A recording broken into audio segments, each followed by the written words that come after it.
Opa! Um Bonde Chamado Desejo é uma peça teatral escrita pelo americano Tennessee Williams, que estreou em 1947 na Broadway.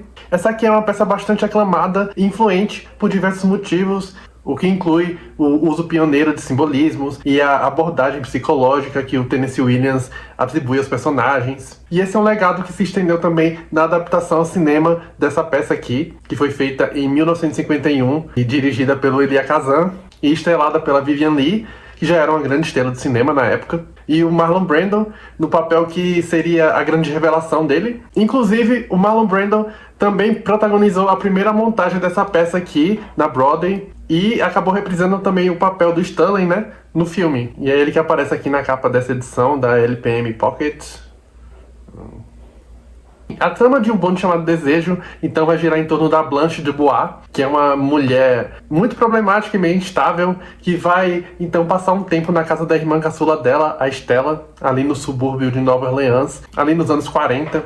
Isso porque ela acabou de perder a propriedade da família delas lá no Mississippi. A Blanche, então, vai ser essa figura complexa. Ela é uma mulher de meia idade, com um passado bastante conturbado, uma mente muito fragmentada. E chegando na casa dessa irmã, que vive em condições mais humildes, ela vai então entrar em conflito com o marido dela, que é muito rude, que é muito explosivo, o Stanley Kowalski. E no meio dessa nova convivência, ela vai tentando também manter as ilusões da vida que ela tinha antes, que é o que traz conflito aqui nessa história. Essa aqui então vai ser uma peça que tem como temas a decadência, a ilusão, o desejo, a loucura, a brutalidade da vida suburbana. A heroína dessa história, né, a Blanche, ela seria o que é chamado de Southern Belle, ou seja, ela é uma dama sulista, que eram como eram chamadas as jovens damas da aristocracia branca, que ascenderam ali a partir das plantations nos Estados Unidos. E ela então vai ser essa dama em decadência que se vê em uma realidade vulgar, ela que era muito elegante, ela acostumada a mimos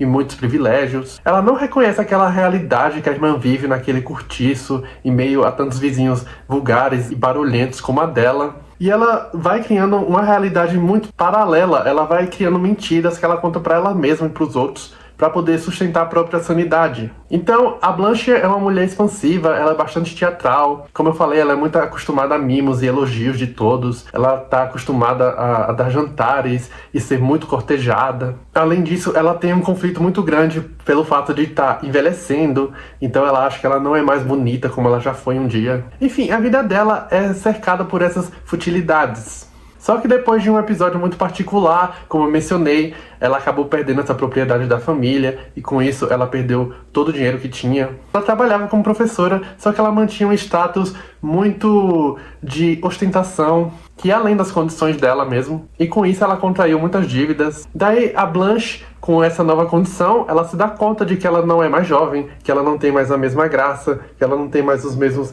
recursos e nem o dinheiro com o qual ela contava antes. E realmente a luta da Blanche é essa luta quase desesperada para se apegar a um sentido na vida, mesmo ela reconhecendo ali no fundo que aquilo é só uma ilusão. Eu não quero realismo, eu quero magia. Sim, magia. Tento dar isso às pessoas. Eu deturpo as coisas. Eu não digo as verdades. Eu digo o que deveria ser verdade. Essa fala da Blanche, inclusive, é o que define a trajetória dela. E é a partir dessa atitude que a Blanche tem perante a vida, ali na casa da irmã dela, que vai nascer o conflito da história, o maior conflito da história, que é a rinha de cunhados que ela vai ter ali com Stanley, marido da irmã dela. O Stanley é explosivo, ele é bem machista, ele é alcoólatra, manipulador, e perante a Blanche, ele se coloca então como um cidadão ali de bem, que se preocupa muito com a família, com a ideia de dar uma vida melhor à esposa. Ele fica cobrando o posicionamento da Blanche sobre essa propriedade que ela perdeu, que por direito também seria da irmã dela e consequentemente dele. É muito interessante acompanhar o Stanley, porque apesar de ser esse personagem tão viril e masculino, tem algo de muito ingênuo ali nos desejos dele e na visão que ele tem de mundo. E aí, a Blanche e o Stanley, tão diferentes, mas eles têm como semelhança essa própria resistência em ceder. Ambos acreditam que merecem vidas melhores, que não vivem as condições que eles merecem viver. Ironicamente, é essa concepção que vai gerar os maiores conflitos entre os dois. A Blanche e o Stanley são duas personalidades expansivas, eles são condenados a viverem ao mesmo teto ali naquela tensão contínua. E no meio daquilo tudo a gente vê a Stella, né, a irmã da Blanche, que fica intermediando as farpas que eles ficam trocando. E mesmo que a gente entenda que a Stella também tem as questões dela, inclusive com a própria irmã e com Stanley, ela tá sempre ali cuidando pra amenizar o destempero entre os dois. Essa peça então vai ser a descida ao inferno da socialite desesperada, sempre encarando as suas origens mais privilegiadas como se fosse um mérito, sem enxergar que tudo que sustentava o castelo dela era frívolo, era frágil e se foi, talvez pra sempre. É a crise da persona que ela mesma criou. E é uma persona que nem mesmo os pares dela acreditam mais. Principalmente a irmã dela, a Stella, ela está sempre tratando a Blanche como se fosse uma bomba relógio que está prestes a explodir. Ela sabe que a irmã está instável e ela cuida para manter essa encenação de que a Blanche ainda está no topo de linha. Então essa é uma obra que vai acontecer ali dentro da casa da Stella e do Stanley, sempre naquela tensão meio suspensa, naquela atmosfera de desconforto mesmo, até romper em uma completa histeria.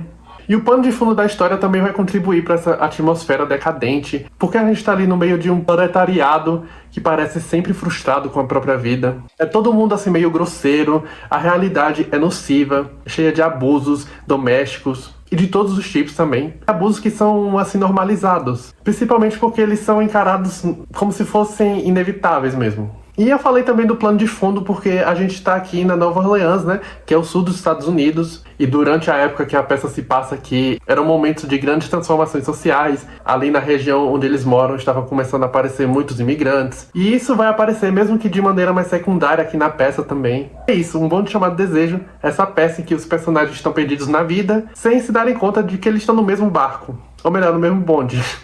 No centro de tudo isso, carregando nas costas esses temas, o da loucura, o do desejo, da dissociação, a gente vai ter a derrocada dessa heroína que, numa atitude desesperada de autopreservação, vai se dissociar da vida real, porque a vida real não é para fracos.